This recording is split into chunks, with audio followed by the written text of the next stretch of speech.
How do you get into this place, Mr. Milton? Round the back, through the mews in Sladen Street. Looks as though it might do. Let's go round. What might you be needing it for, Mr. Martin? We store antiques and furniture in general. Then it ought to suit you. It's fireproof and thoroughly dry. Come this way.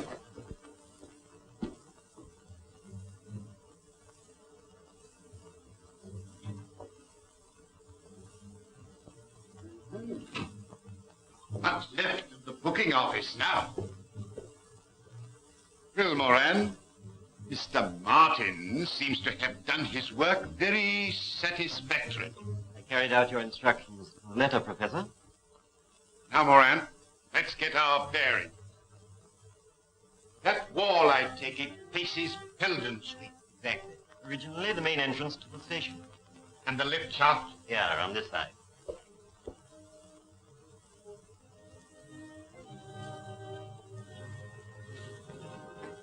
Lift at the bottom. 80 feet below. Quite a drop. Eh, Moran? The power was cut off, of course, when they closed the station.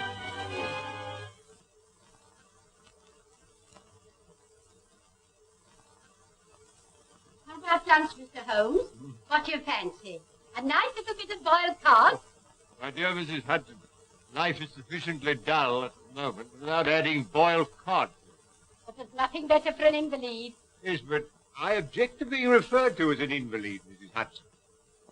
I'm a little run down, possibly. So I should think. With all the tobacco you smoke, you'll be getting nicotine poisoning next. Well, in that case, Mrs. Hudson, I shall always stick to you. Oh, Mr. Holmes. That'll be the doctor.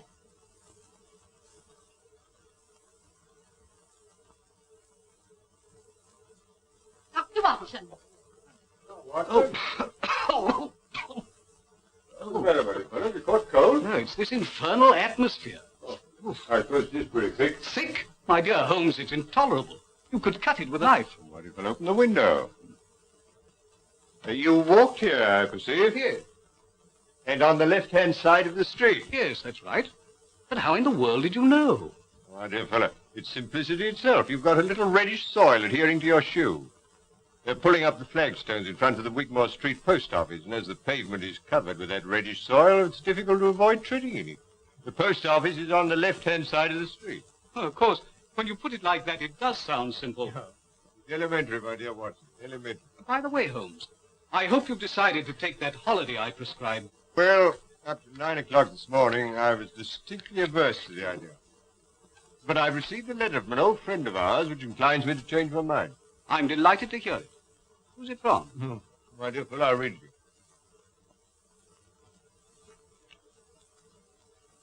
My dear Holmes, I'm sending you and the doctor yet another invitation to visit me here.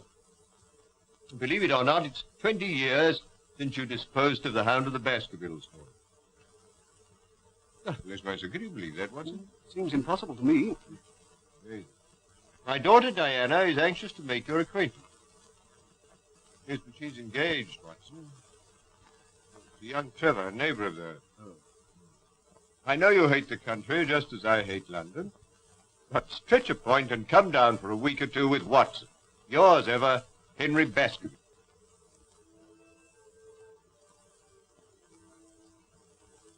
Father's asked Sherlock Holmes to come here for a few days. Why? Family Hound come to life again? Oh, don't be absurd. Hello, you two youngsters. Oh, Dad, do you really think there's any chance of Mr. Holmes coming here? Well, as you know, I haven't been able to persuade him in the past. For the post. Thank you, Jack. Holmes is a creature of habit. He likes to bury himself in Baker Street and work out his problems with the aid of, I don't know how many ounces of tobacco a day. I must say I'd like to meet him. He sounds a terribly brainy sort of chap. I wonder if he's any good at spotting winners. No. Holmes's hobby is spotting criminals, Jack. I don't think racing's quite in his province. Well, Watson, what about it? Could you get away for a fortnight? Yes, I think so. The hoped-for epidemic of measles hasn't materialized. Things are rather slack.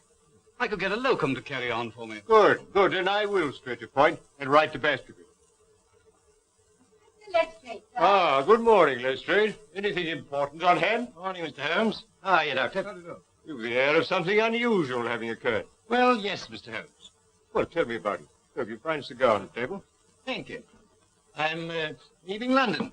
Well, God bless my soul. This is a very sad development, Watson. With Professor Moriarty, that Napoleon of crime, still at large. You and your Professor Moriarty, Mr. Holmes. You see his hand behind every other crime on the calendar. The Yard doesn't share your views, I'm afraid. They think it's all moonshine. Well, moonshine's a brighter thing than fog, Lestrade. However, tell me where you're going. Exeter. Exeter? Oh. Promoted Chief Inspector. Reorganizing the traffic, I presume. No. Barchester races. Half the West Country turn up. And they make Exeter their headquarters. I see. Well, good luck, Lestrade. If your talent for organization is equal to your flair for detection, Barchester races should be something of a sensation. Thank you, sir. In case it's any use to you, the Chief Constable, Colonel Ross, gave me something good for the Barchester Cup. Oh, what is it? His own horse. Silver Blaze. Well, I'm afraid I'm not much of a betting man, Lestrade, but Watson here thinks he knows something about racing. Silver Blaze. He was round about 10 to 1 at the last call over. You won't get anything like that on him tomorrow, Doctor. It's an open secret that he did a trial yesterday which puts him among the greatest stayers of all time. You're becoming quite a tipster, Lestrade. Yes, our handy guide to the turf. Well, anyway he carries my money, better to be on a certainty at short odds and down the course to 100 to 1, say I. There you are, Watson. Make a note of that. As a matter of fact, the doctor and I are going down to the West Country to stay with Sir Henry Baskervilles, so we may possibly see you. I hope so, Mr. Holmes. If you do feel like having a flutter, Doctor, don't forget Silver Blaze. Watson, put a bit on for me. What?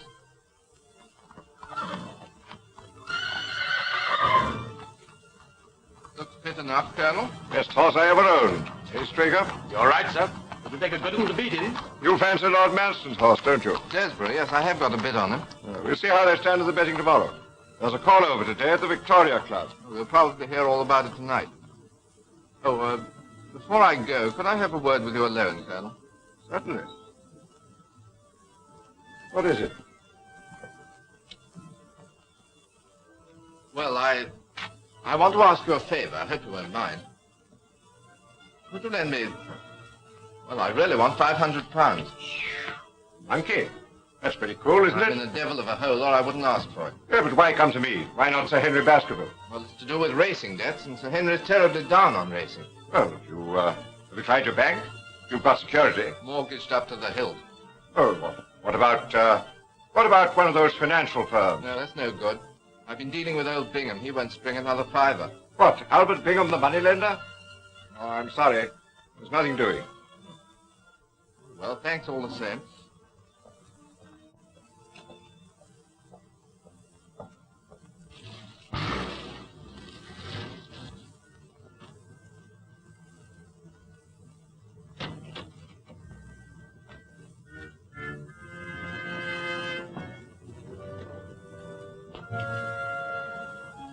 Stay here, Prince. I may want you again shortly.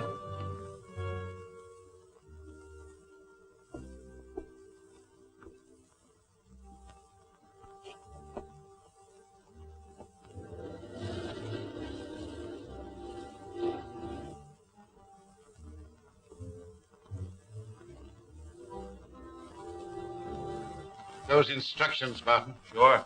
I'm expecting a visitor in a few minutes. You'd better stand by with Prince till he goes. Very good, Professor. Eh? Bring him in.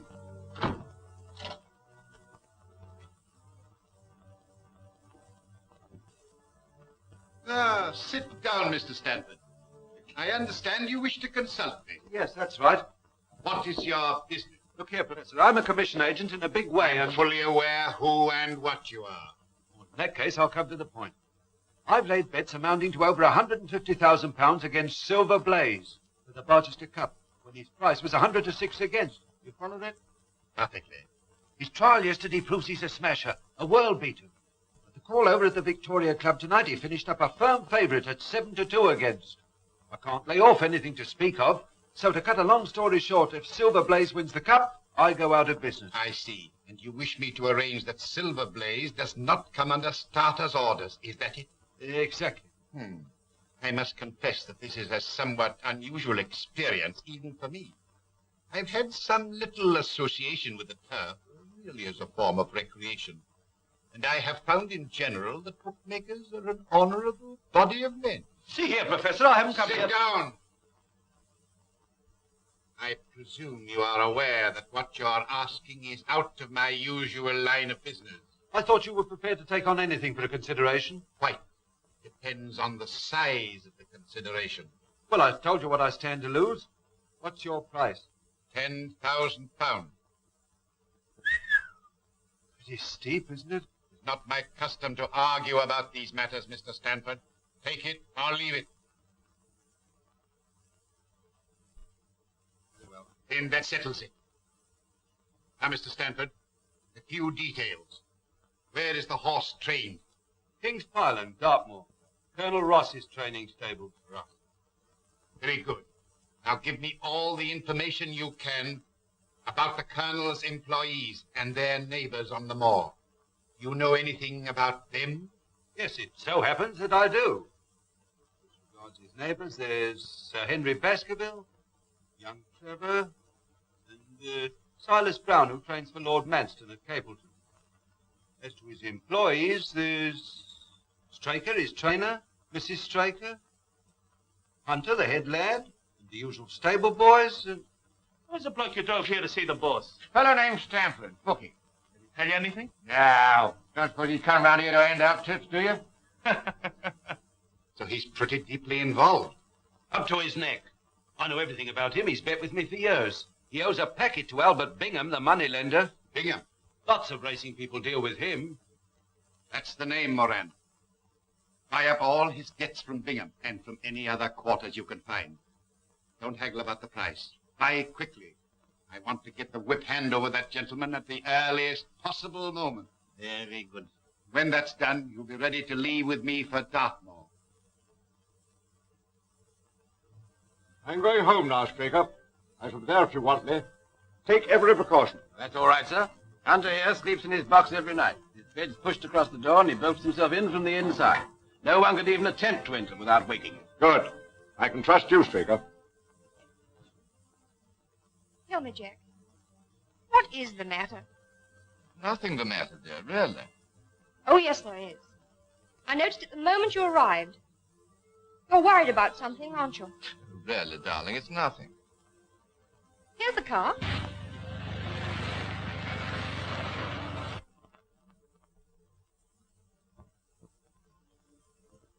Here, Dad. A riot, have they? Good. Well, here we are, Watson. Come along.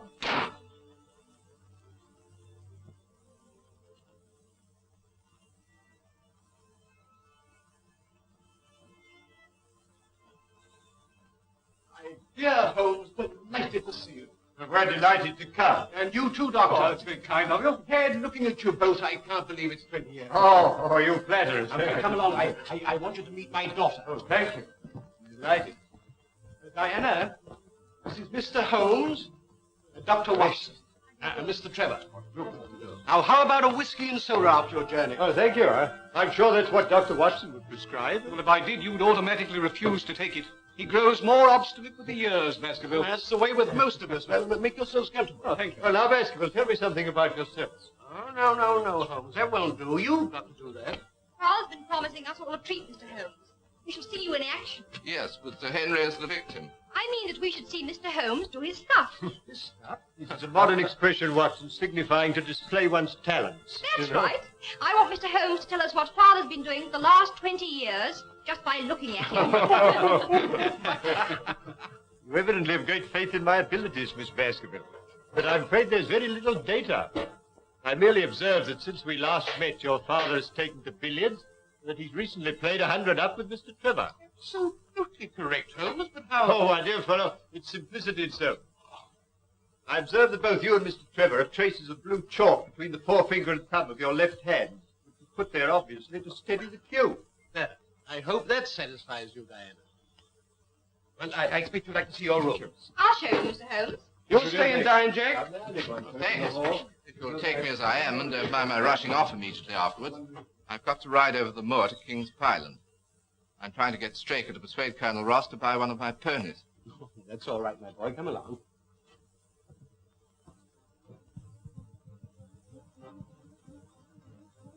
How's that curry coming along, Lizzie? Just about ready, Mrs. Straker.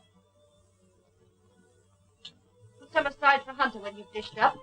Take it across to him in Silver Blaze's box. Very good, ma'am.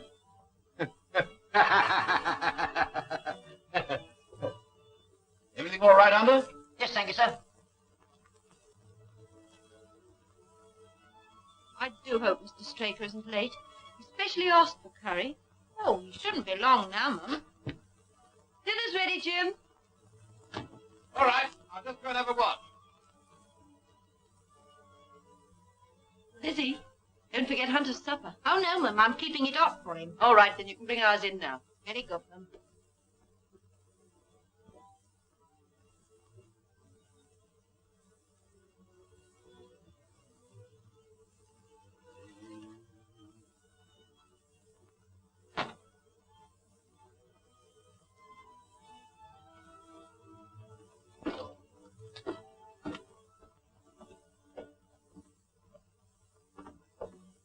Yeah?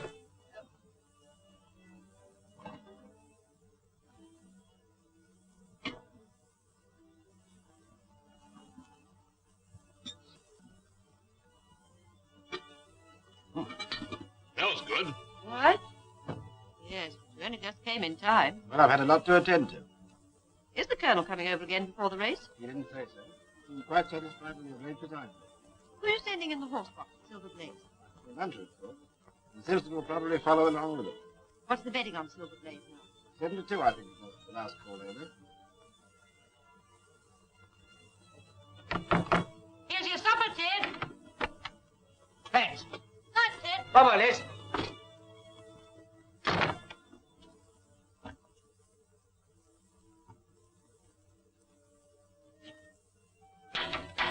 Anybody about? Oh, it's you, Mr. Trevor. Straker at home? Yes, sir.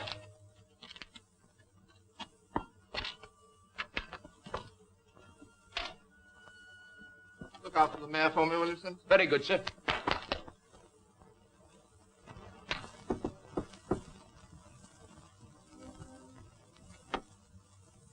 Ah, Mr. Trevor.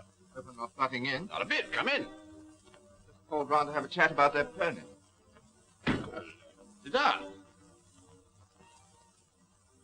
Have a drink? No, please. Whiskey? Thanks.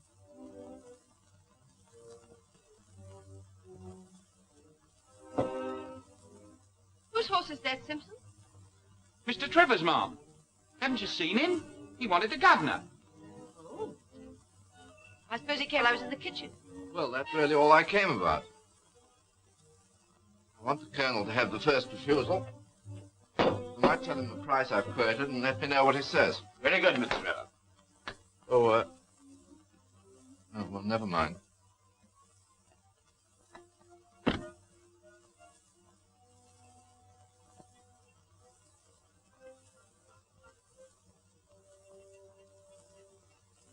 Mary.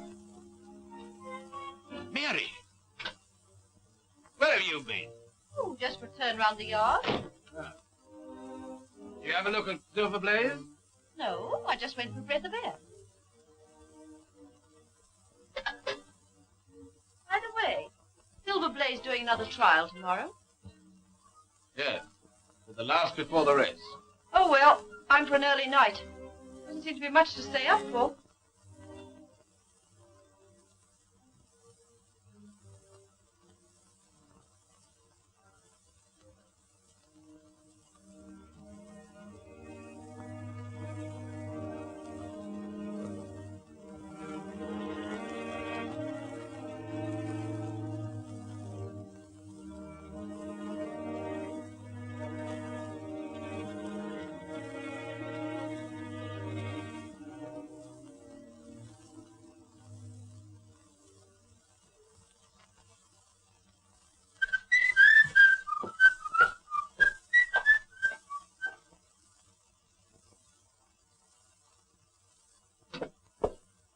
Here, Ted, wake up.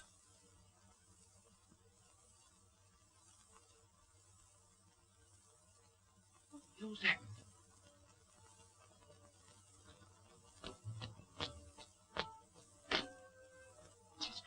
Where's the governor? Why, isn't he in the yard? What's up? anything wrong with Silver Blaze? It's gone. Gone? Yes. And Hunter's dead.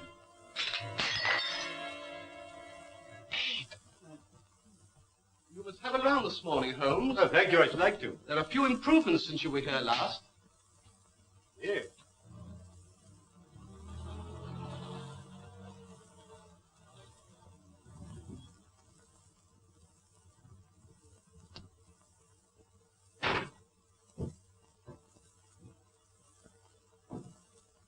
No, why, it's Ross. Who's there with him? Well, unless I'm much mistaken, that's my old friend Lestrade. Recently a member of the London police force, now transferred to Exeter. Hello, Ross. Morning, Baskerville. This isn't airlift, is it? Well, Lestrade, I didn't expect to see you so soon. You are Mr. Sherlock Holmes, I presume? Yes. And this is Dr. Watson. How do you do? I felt I could find Mr. Trevor here. Ah, yes. Here is Mr. Trevor. Ah, I want a word with you, Mr. Trevor. See, Ross, what's happened? There's the devil to pay, Baskerville. Last night, Silver Blaze was stolen. Hunter, my head lad, poisoned, and Straker has vanished. What's that got to do with Jack? That's what I'm here to find out. Well, perhaps we'd better go indoors. Come along, Ross. Now, Mr. Trevor, I'm in charge of this case, and I want to ask you a few questions. At the same time, I must warn you that anything you say may be used in evidence. You were at King's Pyland last night. I rode over from here after dinner, yes. Why were you over at King's Pyland, Mr. Trevor? See Straker about the sale of a polo pony. At all? Yes. Why? You didn't make that an excuse to try and get information from the stable boys about Silver Blaze, for instance. What the devil do you mean? Not interested in Silver Blaze, perhaps. I'm interested in the race, certainly. So are thousands of other people. Now, Mr. Trevor. Just one moment, Lestrade, if you would allow me. Mr. Trevor, you say you discussed the sale of a polo pony with Mr. Straker. Was anyone else present? No. But not even Mrs. Straker? No. Quite. Now, Mr. Trevor, you said just now that you weren't particularly interested in Silver Blaze. You haven't by any chance to have your betting book on you? I think so. Why? Do you mind if I see it? My duty to tell you that I can't demand to see it, not now, that is, but... Here it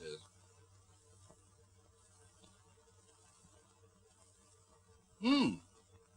I see you begged Desborough, the second favourite to the Barchester Cup, to win you £5,000, Mr. Trevor. 5,000?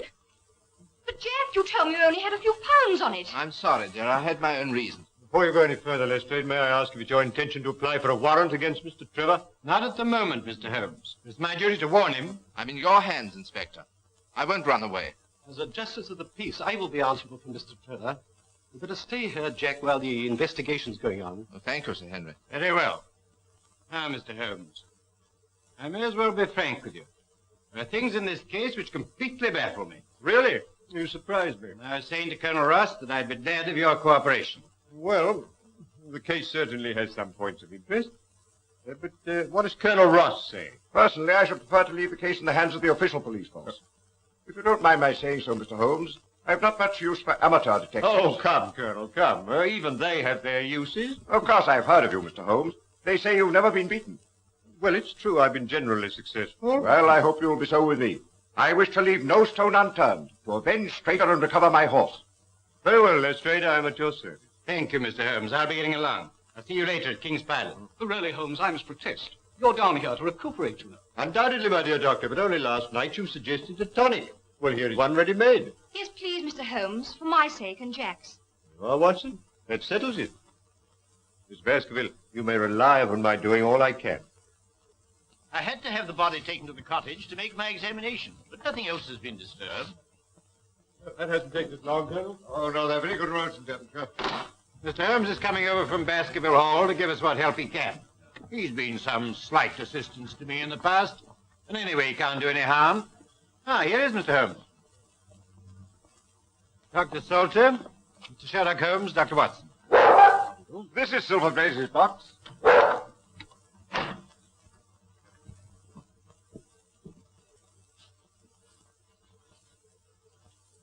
What, in your opinion, was the cause of death, Doctor? An overdose of powdered opium. In that case, he would have died in his sleep. That is so. The remains of the lad's supper, I presume? Yes, curried mutton. Oh, curry? That's significant, Lestrade. I don't know, Mr. Holmes. Any food containing sufficient poison could cause death. Oh, would it really? Really, I hadn't thought of that. Now, look, you misread my little monograph on the whole art of poisoning. Did the people of the house partake of the same dish without any ill effect? Yes, Mr. Holmes. Well, then what is your theory? Mr. Trevor, while standing at the open window, passed his hand through and placed the poison in the curried mutton? Exactly, and quite easy, as you can see. Well, and then what? He opened the door with a duplicate key, took out the horse, and led it to some secret hiding place? The evidence against him is very strong. Well, it's purely circumstantial. It would be equally easy for the murderer, with the aid of a stick or a hunting crop, to pull back the bolt of the door. Yes, it is. Yes, quite easy, as you say, Leslie. Where is the stable boy who discovered the crime? Somewhere outside in the yard. Would you let me see him? Certainly, I'll fetch it.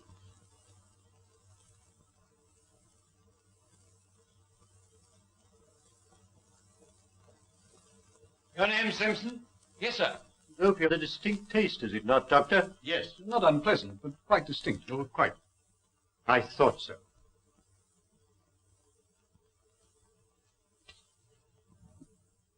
Is this the boy? Yes.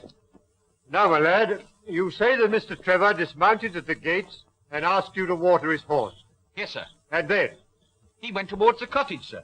And in doing so, he would, of course, have to pass Silver Blaze's box. Yes, sir. He went along that side. But you didn't actually see him pass the box? No, sir. I had my back to him. Thank you, that'll do. You can go back to your quarters. Very good, sir. Would you like to question Mrs. Straker, Mr. Holmes? Not at the moment. But by the way, Colonel, there's another training stable. Quite close, I believe. Yes, Capleton. Silas Brown trains Lord Manston's horses there. Lord Manston's Desborough's second favourite. Yes. Ah. Then, with the exception of Baskerville Hall and Trevor's place, your only neighbour would be Silas Brown. Yes. I phoned Brown at once on the discovery of a crime. He knows nothing. Oh, and there's nothing to connect Mr. Trevor with the Capleton stable. Nothing. Well, by the way, Colonel, have you an old shoe of Silver Blaze? Yes, here.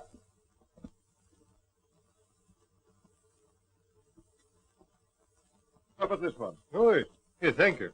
Thank you. I'll put it in my pocket for luck. And have you a photograph of the horse? So? This too? Perfect. Thank you.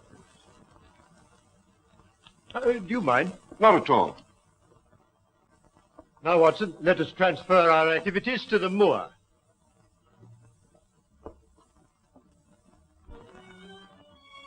That building on the skyline, I presume, is Capleton. Yes.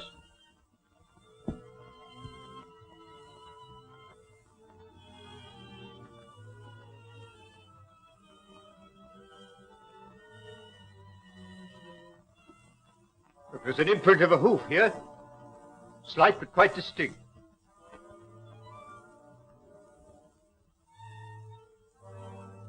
An exact fit. And here a footmark. Good Lord! What's that? Watson. It's Straker! Obviously, he followed the thief, caught him up here, there was a struggle, he paid with his life. And here's the torch he used to trace the horse.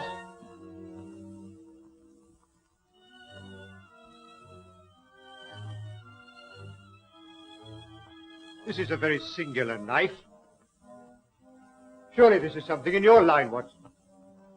Oh, yes. It's what we call a cataract knife. Yeah. As I thought. Devised for very delicate work. It's a curious weapon for defense. Lestrade? The best he could lay hands on at the moment, I suppose. Yes. Yes, very possible. No trace of blood, I perceive.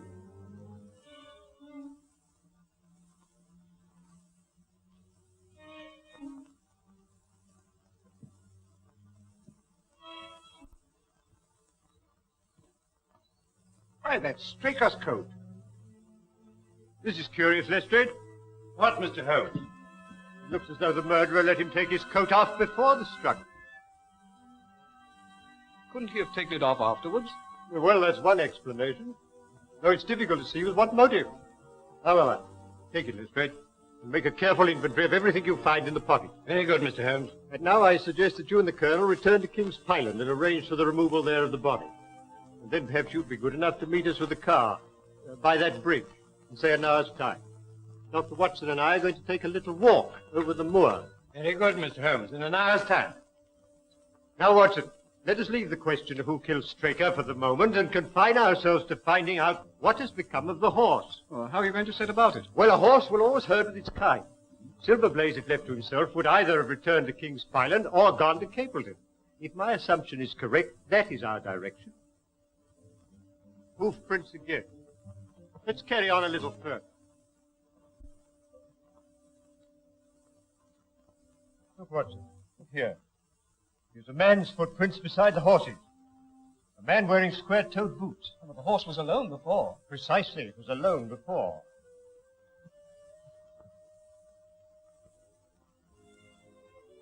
Here we are. Here's the same footprints. This time they're coming from Capleton. Yes, let's follow the trail. Looks in the pink, doesn't it? Yes, ready for anything. Aren't you desperate? Let's see. What is in the betting today? 5-1, second favourite.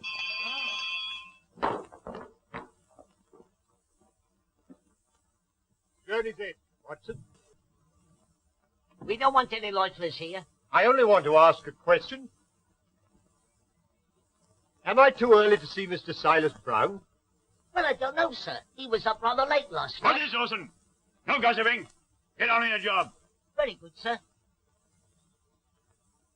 And what the devil do you want here? 5 minutes' talk with you, my good sir. I've no time for talking. And we don't want no strangers here. This is a matter of vital importance. It's a lie. Very well. Shall we talk it over here or inside? All right. Come on. I shan't keep you more than a few minutes, Watson. That's all right, Holmes. Now, Mr. Brown, I'm at your service.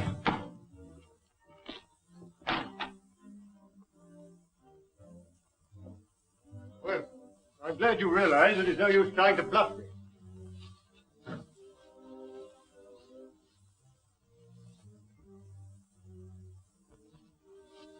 Yes, that's quite a clever bit of faking, Brown.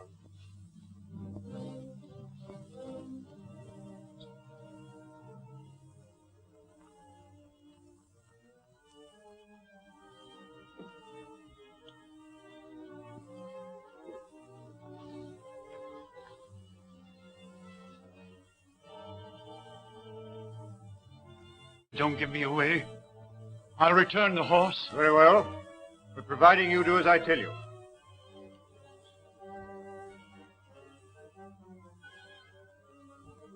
Now, Brown, no tricks. You understand? I understand, sir. Your instructions shall be carried out faithfully. Very well. You guard him night and day, and engage a special detective escort when you take him to Barchester. I will do everything you say, sir. The horse shall be there. Very well. But remember... You may trust me, sir. Yes. Yes, I think I can.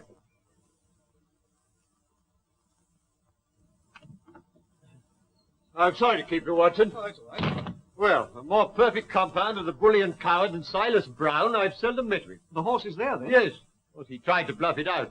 But I described to him so exactly what his actions had been last night that he's convinced I was watching him. Well, what actually happened, Holmes? I'll tell you. I must go and collect Mr. Holmes and Dr. Watson.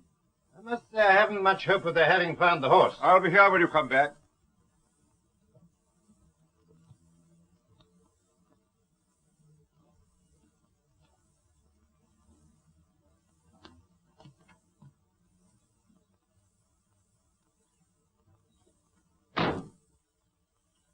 Surely Brown was running it from men's risk. Oh, my dear Watson, Silas is an old horse faker. He left nothing to chance. You actually saw the horse? Yes. Well, I must say this for Silas. He certainly made a good job of it. Well, aren't you afraid to leave it with him? My dear fellow, he'll guard it as the apple of his eye. He knows that his only hope of mercy is to produce it safe. Horse stealing is a serious crime. Colonel Ross doesn't impress me as a man who'd be likely to show much mercy in any case. Well, the matter doesn't rest with Colonel Ross. I follow my own methods and tell as much or as little as I choose. I don't know whether you've observed it, Watson, but the Colonel's manner to me has been somewhat rude. I'm inclined to keep him in suspense. Say nothing about the horse. Of course not, Holmes, without your permission. Good old Watson. Ah, here's Lestrade with the car.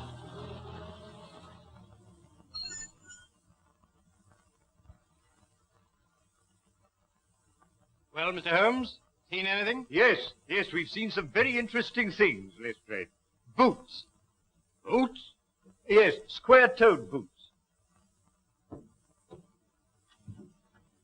Where now, Mr. Holmes? Baker's Cottage, please. I hope Mr. Holmes won't be long. I want to phone the story through in time for the 6 o'clock edition. Ah, Mr. Holmes, I represent the Western Mail. I understand you're taking up this case. No, certainly not. I'm just Holmes the busybody, retained by the police to supply their deficiencies. Oh, Inspector, there are several points upon which I should like to ask your advice. I must consider whether I don't owe it to the public to scratch the horse immediately. Certainly not. I should let the name stand. My business with Mr. Holmes now is private, if you don't mind. Right you are. I've got something to get on with anyhow. Good day, everybody. I'm very glad to have had your opinion, sir. Well, Doctor, have you made your examination? Yes. Straker was killed by a savage blow from some blunt, heavy instrument delivered with enormous force. Lestrade, let me see his coat. Will you have it there? Yes, here it is. Thank you. I presume you made the inventory I asked for. Trust me, Mr. Holmes.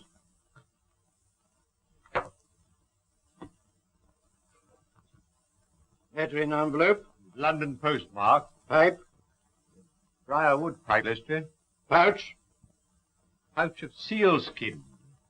Matches. They're foreign. Telegram.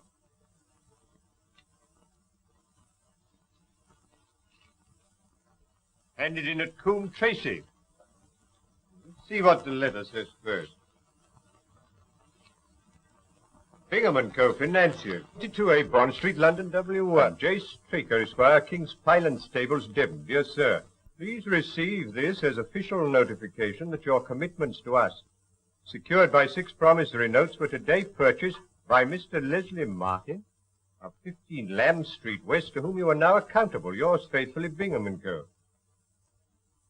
Our friend Straker seems to have been somewhat financially embarrassed. Now for the telegram. For cup final, send instructions. We'll meet you as we agreed. Martin. I think Mrs. Straker might be able to help us here. She's in her room. I'll fetch her. Thank you, Doctor. I don't think she'll be much assistance, Mr. Holmes. Apparently she and Straker went to bed about the usual time. When she woke up in the morning, she found it gone. Still, I'd like a word or two with her, Lestrade, regarding her husband's habits. No one like a wife, I'll tell you that. Watson? Yes, quite. You remember I have these, Lestrade. Pray don't think it a liberty. Not at all. You're welcome. I see nothing in them.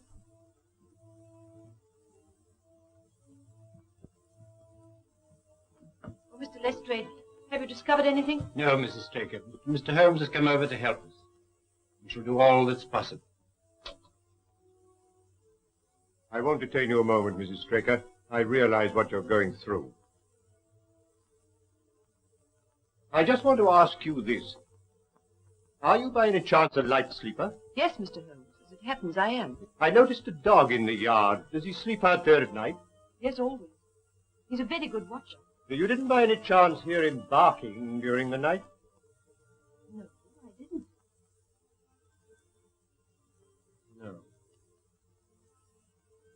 No. Just one thing. Was your husband interested in football? Oh, no. Racing was the only thing that interested him. There's just one further question, Mrs. Straker. You had curry for supper last night. Did you mention that to anyone outside the house? Why, no. No, thank you, Mrs. Straker. I don't think I need intrude upon your time and patience any longer. Thank you, Mr. Holmes. Colonel, you have a few sheep in the paddock. Have you had anything wrong with them of late? No, I don't think so. Oh, now you mention it. I believe that one of my stable lads did report that 3 of the sheep had gone lame. Ah. Why do you ask? Well, just a long shot, Colonel. A very long shot. Lestrade, let me recommend to your attention this singular epidemic among the sheep. You consider it important, Mr. Holmes? Oh, yes, exceedingly so. Is there any other point to which you want to draw my attention? Well, to the curious incident of the dog in the night time. Dog was perfectly quiet in the night? No, that was the curious incident. Oh. Well, I'm going to Baskerville Hall. Will you be following? Yes, very possibly, Lestrade.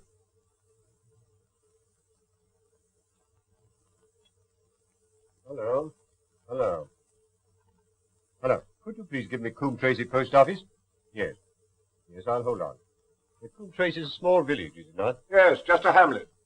And then the postmaster would likely to remember any strangers who came into his shop. I think so. Hello. Hello, is that the postmaster, Coombe Tracy? Look, I'm speaking for Mr. Straker of King's Pyland. He received a telegram yesterday signed Martin, dispatched from your office. If he cannot recall anybody of that name, could you kindly describe the sender to me? Yes.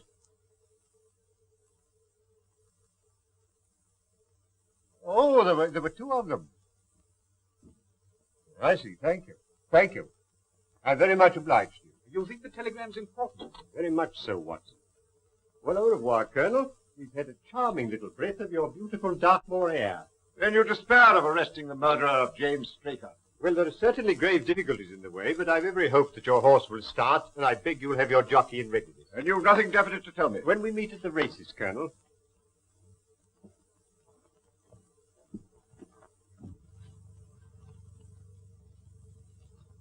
What do you make of it all, Holmes? It's innocent looking enough at first sight, Watson. But the fact that Straker was not interested in football persuaded me that this is not to be taken at its face value. You observed, of course, that the name of Martin appeared in both the letter and the telegram. Yes, it struck me as curious. Yes, highly significant, Watson. This telegram is peculiarly interesting. You mean it's in code? Yes, and a very elementary one. By simply crossing out each alternate word, the message assumes an entirely different meaning. Instead of a request, it becomes a peremptory order. I know. Instructions. Meet as agreed. Martin. What did the postmaster at Coombe Tracy tell you? He described the senders. Two strangers. Unquestionably Moriarty and Moran. Watson, the professor, is behind all this. You mean he's responsible for the deaths of Hunter and Straker? Of Hunter, yes. Of Straker, no. In fact, I fancy that Straker's death was the most unfortunate thing that could possibly happen from Moriarty's point of view. All through the season, my luck was dead out. I found myself in trouble to the tune of £4,000. I went to Bingham and raised what I could. And as a last plunge, I've backed Desborough to win me 5,000. Make or break. Well, why didn't you come to me, my boy? Well, you're not a betting man, Sir Henry, and I was afraid you wouldn't understand. That's why I kept it dark, even from Diana. And now that loathsome inspector. Oh, come now, it's no use calling him names. In view of these bets, he'd every reason to be suspicious. I don't care. He's a thoroughly nasty person. I disliked him from the first moment I met him. Inspector Lestrade. Any news, Inspector? Yes, very grave news, Sir Henry. We found Straker's body. Body? Do you mean he's... Murdered. On the moor about a mile from King's Pyland. Sherlock Holmes takes up the case. Sherlock Holmes, Moran. Once again, that man is crossing my path. What's this news mean, Professor? What's gone wrong? What does this man Holmes know? I tell you, if Silver Blaze goes to the post and he's fit... There is a big difference, Mr. Stanford, between a horse going to the post and winning the race. You've had my assurance. I am not in the habit of failing my clients. Moran, tell Barton to take Mr. Stanford home, then come straight back. Yes, sir.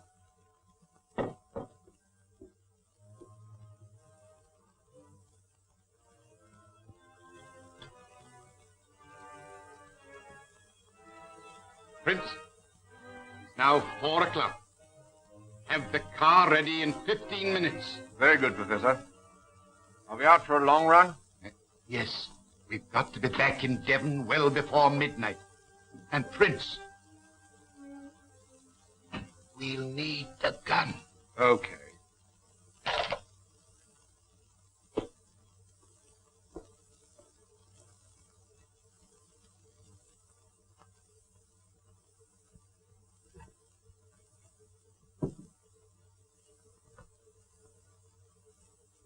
What have you got there, Prince? Oh, you haven't seen this little gadget before, have you? No. You hadn't joined us when it was last used. Let's have a look. It's a magazine air gun, absolutely silent and immensely powerful. Made specially for the Professor by a well-known foreign gunsmith. It seems you're going to use it again. Oh, there you are, Barton. I want you to take Mr. Stanford home. Yes, we're in deeper waters than you think, Lestrade, but we must take the case one step at a time. Now, I've progressed so far, I'm glad to say, as completely to exonerate Mr. Trevor. You've got to convince me, Mr. Holmes. I have every hope of doing so. Now, you will agree that Hunter was murdered in order that the horse could be stolen. Exactly, we all know that. When I examined the remains of Hunter's supper, I remarked on the fact that it consisted of curry. Yes, but I still don't see. Well, perhaps I can help you to see. One or two other things as well. That was the first link in my chain of reasoning. Hunter was poisoned with powdered opium, and powdered opium is by no means tasteless. Well then, Mr. Holmes, why didn't the boy notice? By no means tasteless when mixed with any ordinary dish. Curry was exactly the medium which would disguise that taste. So, you remember that I asked Mrs. Straker if she told anyone they were having curry for supper that night, and she replied, no. Yes, I remember you putting that question. Well, it's surely too monstrous a coincidence to suppose that Trevor happened to come along with powdered opium on the very night when a dish was served which would disguise its flavor. That is unthinkable, Lestrade. That certainly is a strong point. And there's a further point, even more significant, Lestrade. The silence of the dog. Though someone had been in the stable and fetched out the horse, the dog had not barked enough to arouse Mrs. Straker, who was a light sleeper. And obviously, the visitor was some member of the household. And then what do you make of it, Holmes? One thing for certain. Trevor becomes eliminated from the case. Well, I confess, Mr. Holmes, in view of what you say, I don't know what move to make. Make no move at the moment, except to assure Mr. Trevor that all suspicions of him were unfounded. We're old friends, Mr. as wrongfully to arrest the future son-in-law of Sir Henry Baskervilles. I appreciate that. I'll speak to Mr. Trevor. Who's that taking my name in vain? Ah, Mr. Trevor, I just had a little chat with Mr. Holmes, and I'm glad to say that he sees eye to eye with me. You quite understand that at the commencement of this case, it was my duty to follow up any clue, however slight. I don't mind telling you now that I never seriously suspected you. Well, he can't say fairer than that, can he? Well, I'm very glad you feel that way about it, Inspector. Yes, I still don't see how it helps us.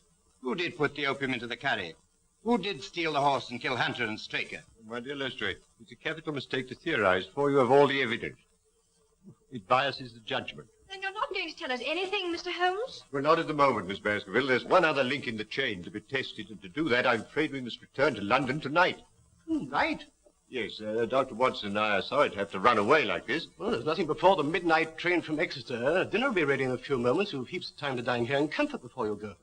Well, thank you. I shall be delighted. I hope you'll stay and dine too, Inspector. Oh, thank you, sir.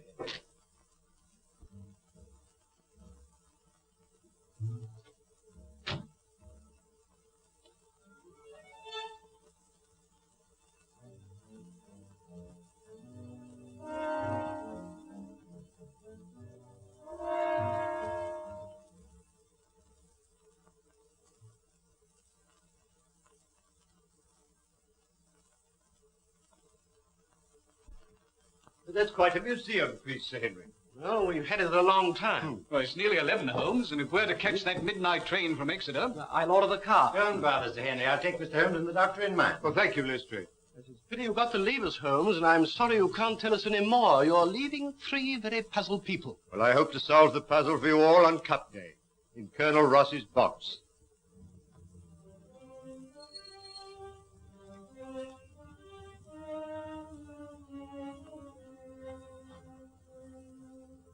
What's happening? I think he's going, Moran.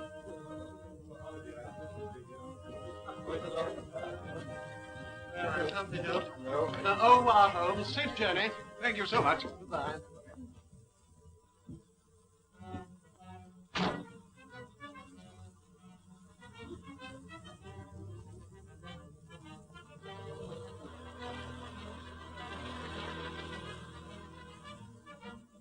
Quick, back to the car. Follow that car. When you get clear of the house, overtake her.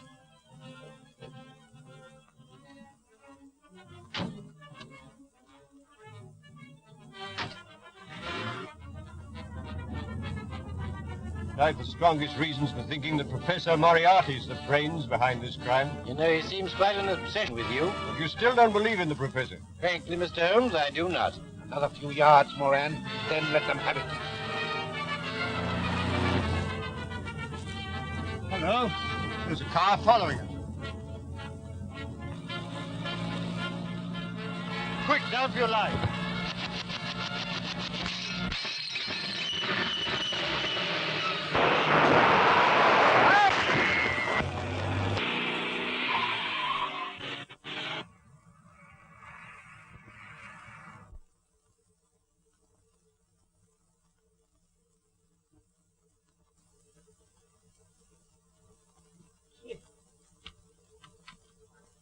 What, are you hurt, Watson? No, only a few bruises, but where's the driver? Here I am, sir. I'm all right. Sure? No bones broken? My word, that is a lucky escape. Look, where's Lestrade?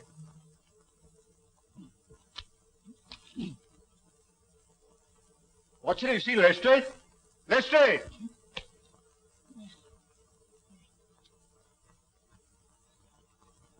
Ah, there you are, Lestrade. Well, do you believe in Professor Moriarty now?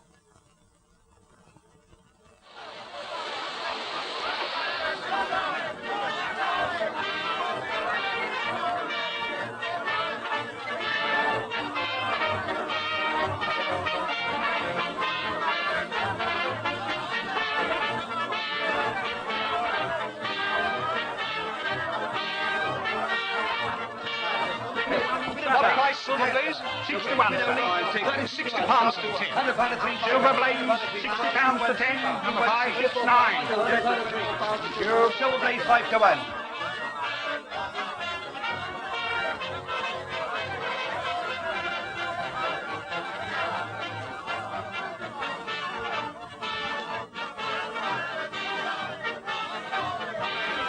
May I borrow your glasses, Mr. Holmes? Thank you. You doing anything for the street party?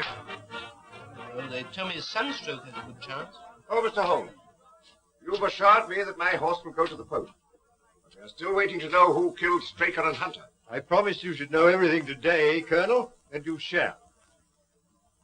Oh, Watson, you've been having a little flutter, I see. What? Well, if you want to conceal it, I suggest you find a deeper pocket for your betting ticket. It's all very well, Mr. Holmes, but we're waiting. Yes. Well, Colonel, in the first place, it will come as a shock to you to learn that Straker was a scoundrel, utterly unworthy of your confidence.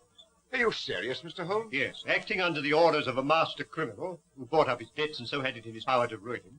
He poisoned Hunter and then took Silver Blaze out on the moor in the dead of night. I can hardly believe it. Straker?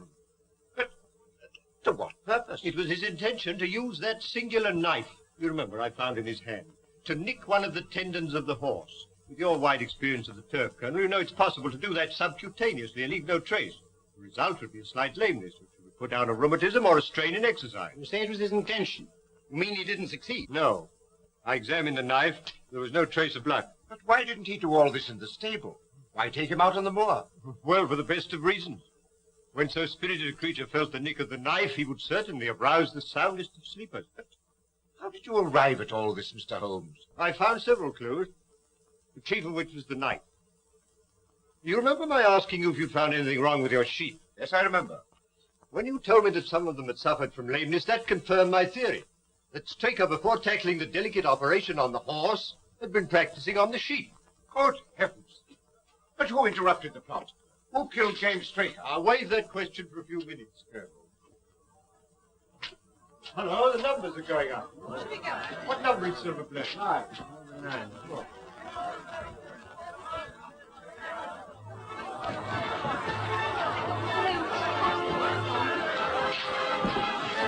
Two, 3,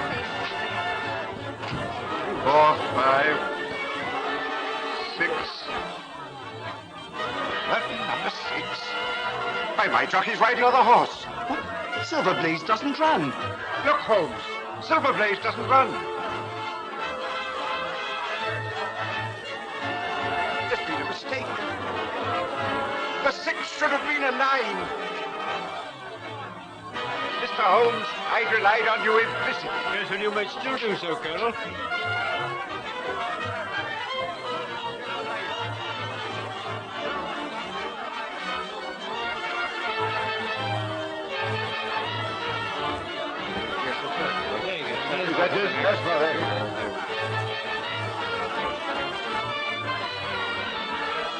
That's my horse. Yes, and that's the murderer of James Straker. What? What? It was a kick from Silver Blaze that killed your trainer.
Claw!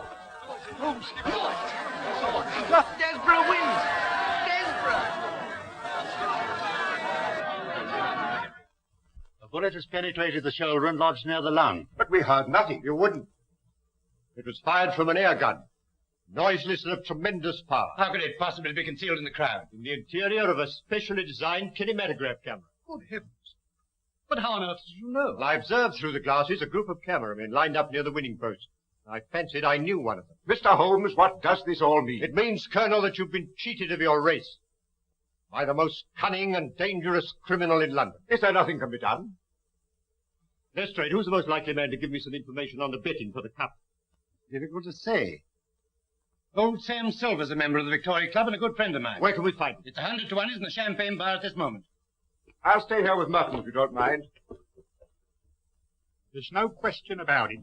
Stanford had laid over £100,000 against Silverblaze and got left with it. Point him out to me. There he is, Mr. Holmes, in the dark suit and the bowler. Thank you, Mr. Silver. Watson, I want you to take particular note of that man. Not a word, Sam. Trust me. Excuse me, Mr. Holmes. You can allow me to look after this. Yes, but I think you need a little unofficial help. Just to supplement your usual happy mixture of cunning and audacity. Is there anything I can do? Yes, my dear Watson. A job that involves tenacity of purpose, of which, my dear fellow, you've given me so many proofs. Look, I want you to remain here and never lose sight of Stanford. Lestrade and I will drive straight back to Baskervilles. Yes? Lestrade, will you give instructions for your car to be at Dr. Watson's disposal? Certainly, Mr. Holmes. And you might tell your chauffeur to get into Mutton. As soon as Stanford leaves, follow him. When he arrives at his destination, send the car back to Baker Street. Then go to the nearest phone box and tell me where you are and wait for me. Is that clear? Perfect. Watson's a long time phoning. Patience, Lestrade, patience. Concentrate on the game. Yes, come in. Mr. Holmes, it's nearly midnight. You really must eat something. Can't I tempt you to a night's with an addict? My dear Mrs. Hudson, you've always been a temptation to me, but addict at this moment is not. How about a nice sheep's egg? No, thank you, Mrs. Hudson. I suggest you go to bed, Mrs. Hudson. Very well, sir.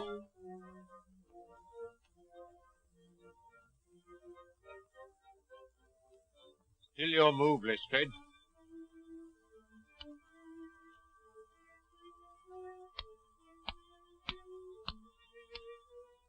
My mind's not on the game, Mr. Holmes. I wonder what has happened to Dr. Watson. Well, now, let's see. It was 5 o'clock when we left the course, and it's now... Well, now it's nearly midnight. We ought to hear something soon. Tell me, Mr. Holmes, why did you leave Dr. Watson to do the trailing? Why not yourself? Because, my dear Lestrade, when you set out to draw a badger that's gone to earth, you send a ferret down after it, while the man with the gun remains outside. Professor Moriarty is the badger, Dr. Watson is the ferret, and I, my dear Lestrade, am the man with the gun. I see. And Stanford? Well, Stanford, if he's a wise man, will go straight to Moriarty with whatever price he's paying.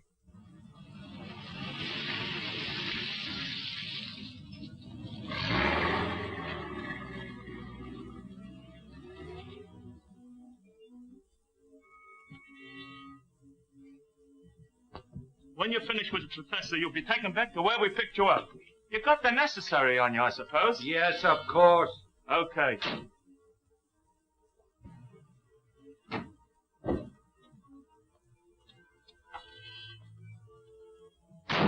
I want you to go straight to Mr. Holmes' rooms in Baker Street.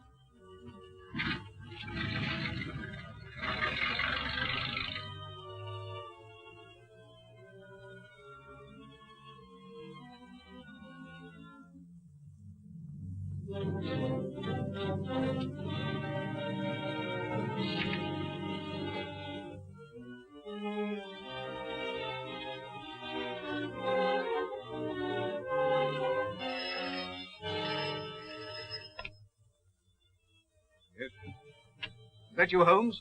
Watson speaking from Sladen Mews.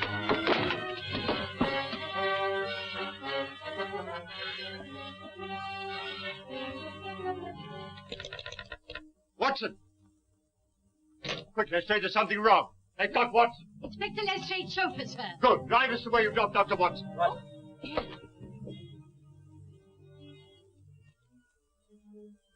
Quite correct, Mr. Stanford. I must say this case has proved more intricate than I anticipated. It should have been worth a trifle more. However, perhaps next time. You may go. Barton? Yeah.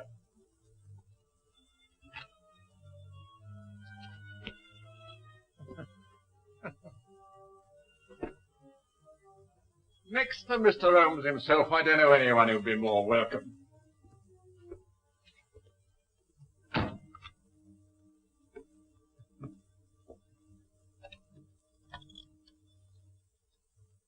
Hello. Professor? Who do you think I got here, of all people? Now. Dr. Watson. Eh? Watson, did you say? Dr. Watson? What's he doing here? Moran. Yeah. Yes. Caught him prowling around the yard. Shall I bring him in? No, not just yet, Prince. I leave him alone with his thoughts for a while. Nothing like a little suspense. I imagine that 3 weeks' wait for the hangman is infinitely worse than the final interview. Eh, Moran?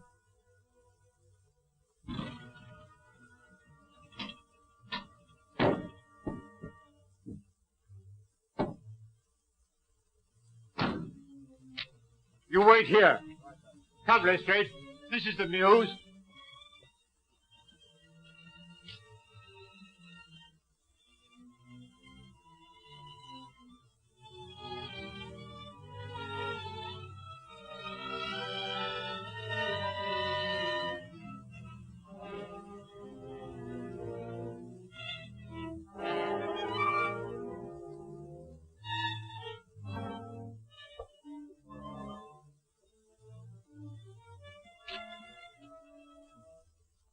Looks pretty solid, Lestrade. What building is this? This must be the back of the old Felden Street Tube Station.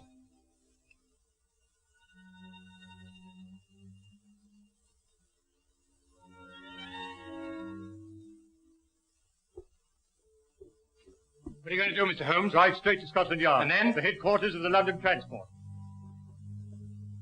Now, Moran, I think we'll interview the doctor. That you, Prince? Bring in Dr. Watson. Right now.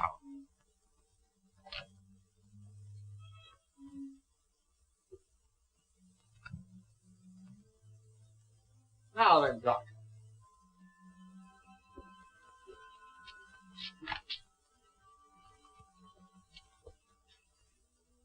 This should be most amusing, Moran. Ah, come in, Doctor. I have had the pleasure of several interviews with Mr. Holmes, but never before with his talented friend and colleague. Would you sit down?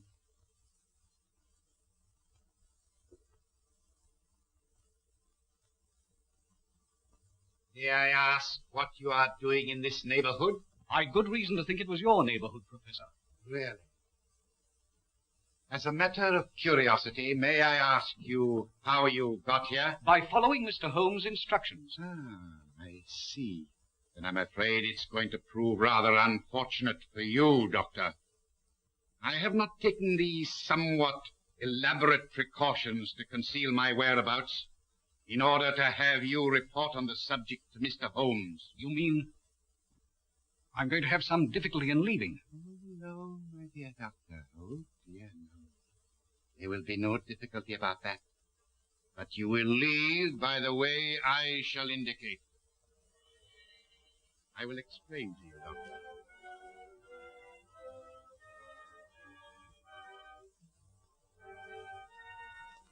You are now in what was the Felden Street Tube Station. Behind that panel is the lift shaft. It's a sheer drop of 80 feet. If you have any last message to send to Mr. Holmes, I will see that it is delivered. Sherlock Holmes will call a reckoning with you, Moriarty, without any reminder from me. So that is your last word.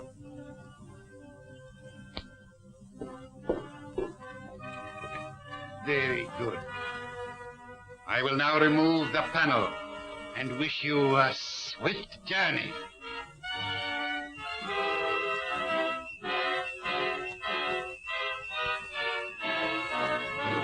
Don't move, any of you. Huh? Except you, my dear Watson, who I'm sure will be more comfortable with us. You must excuse me for trespassing on your private property. I've had the lift put in order again. You clever... No compliments, please. I arrest you, Robert Moriarty, On what charge? for being concerned in the murder of the stable boy Edward Hunter, and for an attempt on the life of Mr. Sherlock Holmes, Dr. Watson, and... That'll do to go on with, Lestrade. When the professor has answered to those charges, there will doubtless be a number of others to occupy his attention. Listen, Holmes. There's no prison can hold me. Now, I almost wish that were true, Professor. Life would be very dull without your activities. Watson, might I trouble you for a match? I think our quiet rest in the country has been a great success. Damn you, Holmes. Ask you. Well, it's the most amazing case we've ever solved, Holmes. Elementary, my dear Watson. Elementary.